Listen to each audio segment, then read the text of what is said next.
Hello, and welcome to my talk, DevOops, Loose Lips, Sink Ships. And no, that's not a misspelling, it's DevOops, it's the oopsies of DevOps. Bit of a disclaimer before I start.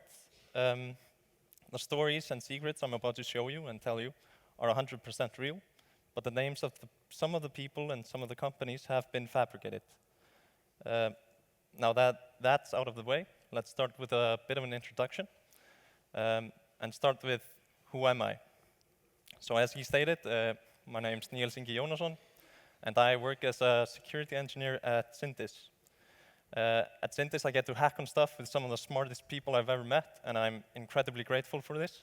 In my free time, I tend to create useless-ish things. And at the bottom of this slide, you can see the password of my Reykjavik University account, which I leaked in 2017 onto GitHub. Classic mistake, didn't notice it until 2019 when I built a useless tool to find secrets. So what is this talk about? In short, it's about secrets, but to be more precise, it's about where to look for secrets, how to look for secrets, how leaked secrets can lead to absolute chaos, and I mean absolute chaos, and finally, how to stop leaking secrets. But to understand these things, you must first understand what secrets are. So what are they? Well, I'd like to define it as any piece of text whose privacy must be maintained for security. And I'd like to put an emphasis on maintained. Because as soon as an unauthorized personnel has access to that secret, it has become absolutely useless. You have to destroy it immediately, make sure you're not using it anywhere, and switch it out. But with all definitions, we need a bit of examples.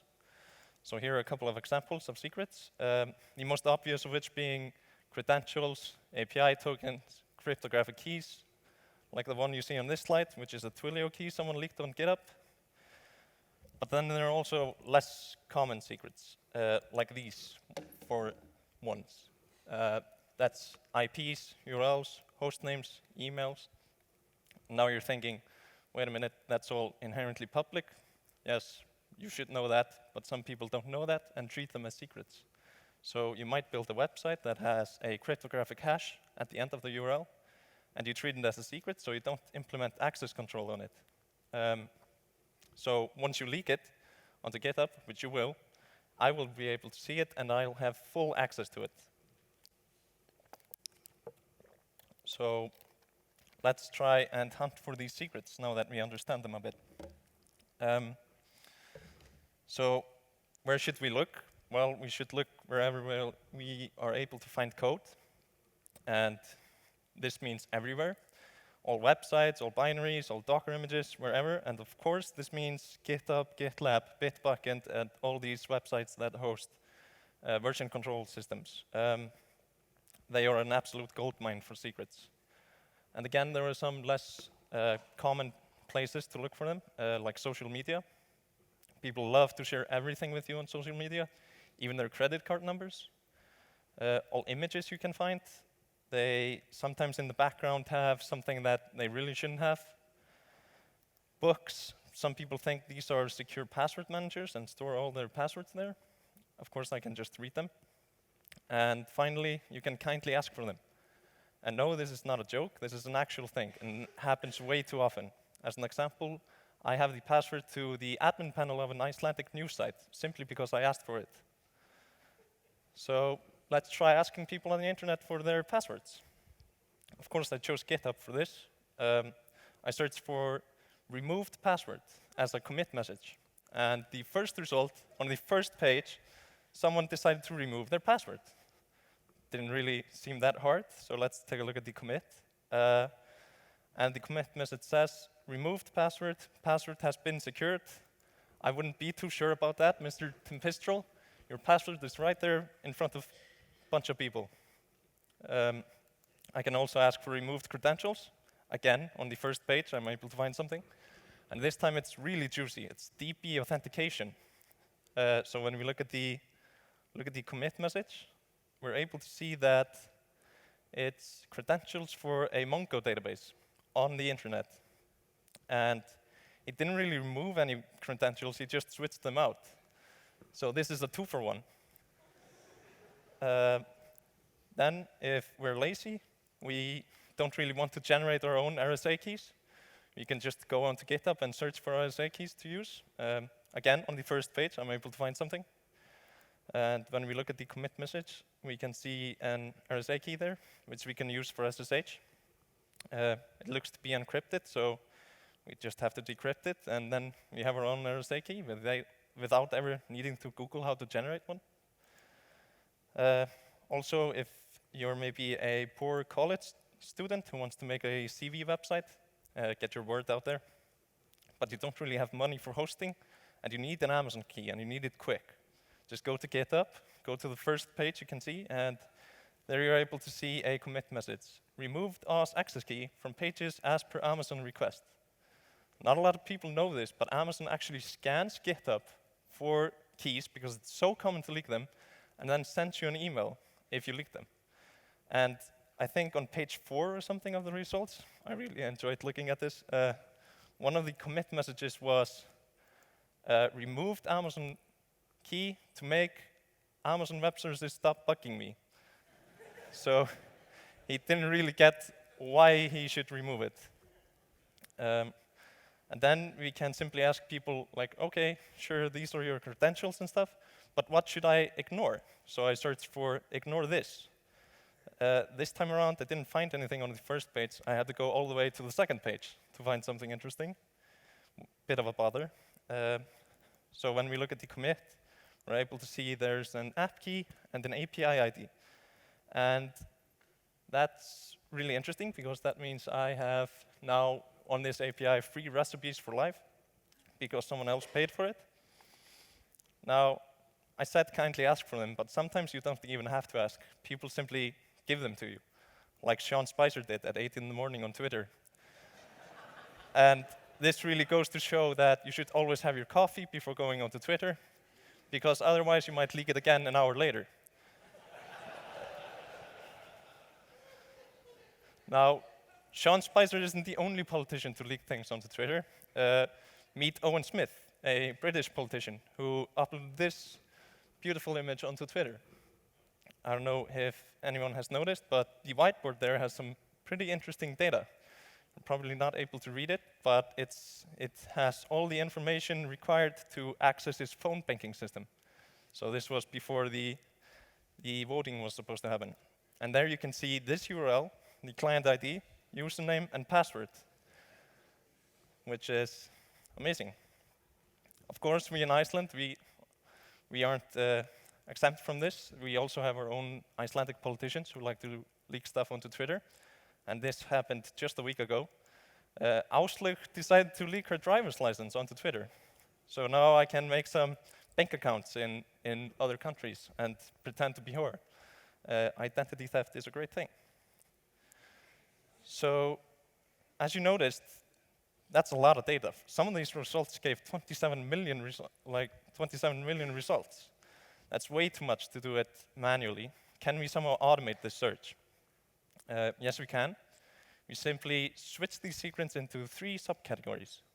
The first category is secrets that follow a pattern. Then there's high entropy secrets. And finally, there's the weird edge cases, which we computer scientists love. Now, on this slide, I have all 3 cases outlined there for you. The key being the pattern case. It always starts with AKIA, and it always starts like that, so we can use the magic of regular expressions to search for secrets like that. The secret below the key is a bit different, so it's really long and contains a lot of information. We can take that information and calculate the entropy. If it outputs a lot of entropy, we know it's a secret and flag it. Finally, there's the edge case there at the top, which is a comment that states, oh, and also my email password is I like dogs. Luckily, there are tools for this. There's tools for the good guys, the blue team, which is git leaks, git secrets, detect secrets, repo supervisor. And then there's the tools for the bad guys, which is the red team, and that's git rob, trufflog, git all secrets, and YAR, a tool we built at Syndis for this. which found all of these secrets I've been showing you. Finally, there are way too many of these tools to show them all, and these are just for Git. There's also tools for binaries and all sorts of stuff. And there's a reason for this abundance of tools. The reason being that the access, the power, and the money you can get from these secrets is immense. So people are willing to spend a lot of time finding them and building tools to find them. And to really show this to you, I'm going to show you some war stories of just how serious this can get. And I'm going to start with the recent Instagram victims of Iceland. So this is an Icelandic celebrity, UTmessan, and in November last year he got his Instagram account hacked. But luckily he was saved by an employee of Instagram. And I'm not saying I know how he was hacked or I know the hackers or whatever, but I can make an educated guess. These are passwords connected to his email, which you can find by simply Googling for 5 minutes. And as the speaker before said, it's really important to look up, have I been pwned, to check if you're reusing these passwords.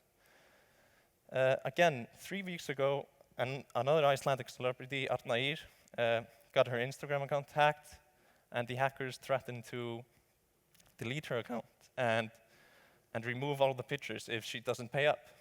And again, I don't know the hackers, I don't know how they did it, but I can make an educated guess with this beautiful password, which has been connected to her account. Now, again, this just goes to show how important websites like Have I Been Pwned are for the layman to understand that, hey, I shouldn't really be using these passwords anymore. On to more serious stuff. Here's a company called Leaky Hashes Incorporated, of course a fabricated name. They had this on one of their websites. The website was just a white background with a single input box. The input box asked for a passphrase. That passphrase got hashed and then was compared to the correct hash. If the hash was correct, it would redirect you to a URL which was the hash of the passphrase plus the name of the HTML document. So this is secure, but the problem in this is they're leaking the hashes.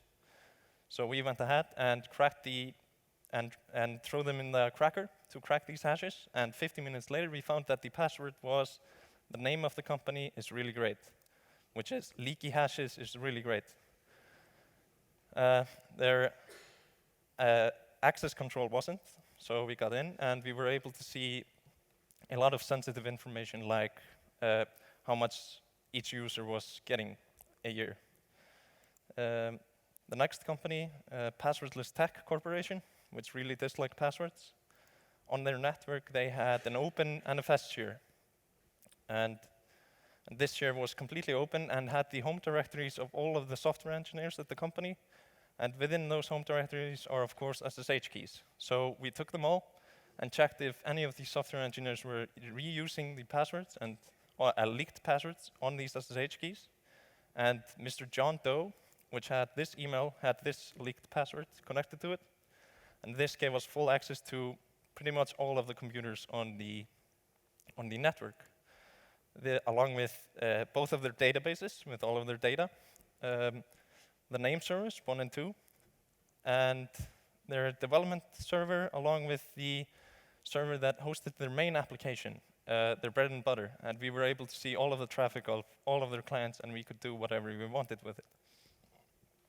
And the best thing about this is we had sudo access or root access on all of these machines, because when you asked to become root, it just let you. It didn't ask for a passphrase.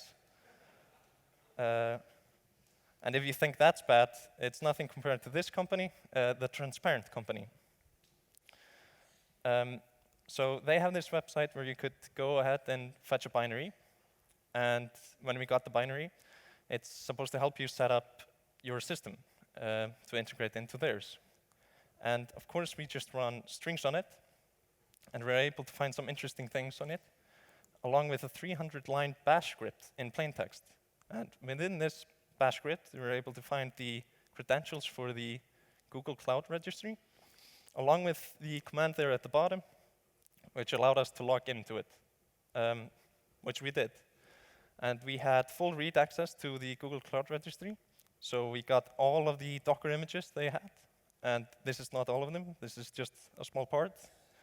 And we went over each Docker image and went through them layer by layer to check if they were copying some secrets or doing whatever. And there was one Docker image that was really exciting. It was the source code to their main API. And we were able to look for bugs and flaws in it so we could hack their API. But we got way more than we asked for. We got a GitHub API token, which had full access, read and write, to the whole organization. And so we started by cloning all of the repos, and we started by going through the same source code. And the reason for that is because we didn't have the Git folder before. But now we do, so we can search for secrets in the Git folder using the tool we created. And within this, we found a rather scary secret from 2015. So it was 4.5 years old, and it had been removed since.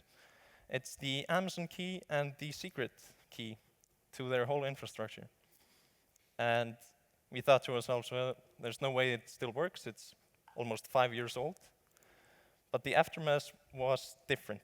We had access to 68 S3 buckets, 246 EC2 instances, 7 RDS databases, 501 volumes, and much, much more. And worst of all, we never got detected. And I'm not lying when I say that this is our exact reaction when this happened. It's an emotion known as happy sad. We were incredibly happy. We were incredibly happy that we had done a good job, but sad that it worked.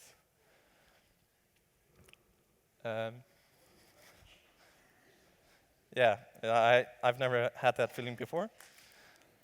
But wrapping this up, that was the worst war story. And just to nail it in, we had complete access to all of their stuff simply because it was all in the cloud. And what was also in the cloud were their secrets. So just to wrap this up, how do you not leak secrets? Just like the speaker before me, the number one thing I'm going to tell you is awareness. Teach your development team that you can leak secrets, and you probably will. Just be ready for it and make sure your eyes are open for them, because nobody wants to be the one that made their company bankrupt. You can also add the tools I mentioned before to a pre-commit hook for GitHub or stuff like that to scan for secrets before you push them on the internet. And finally, you can practice operations security and information security. This means encryption when needed. This means understanding what data is public and what data is private, and what data should be public and what data should be private. Not a lot of people understand this. And finally, there's the employee checkup. So you should do the same thing Eve or CCP does with their customers, and you should do it to your employees. Check and make sure they're not reusing leaked passwords or using weak passwords. Make sure they're not leaking stuff out to the public. So what should we take away from this talk?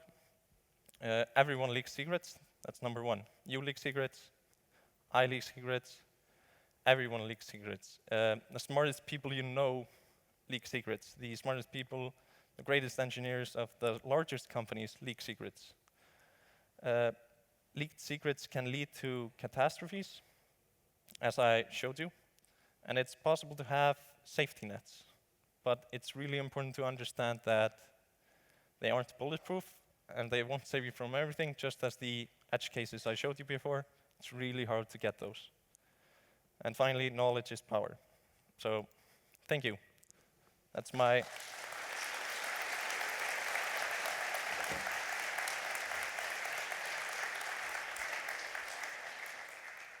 that's my GitHub handle and email if you have hate mail for me. And then the GitHub handle if you want to check out the tool to search for secrets. Thank you.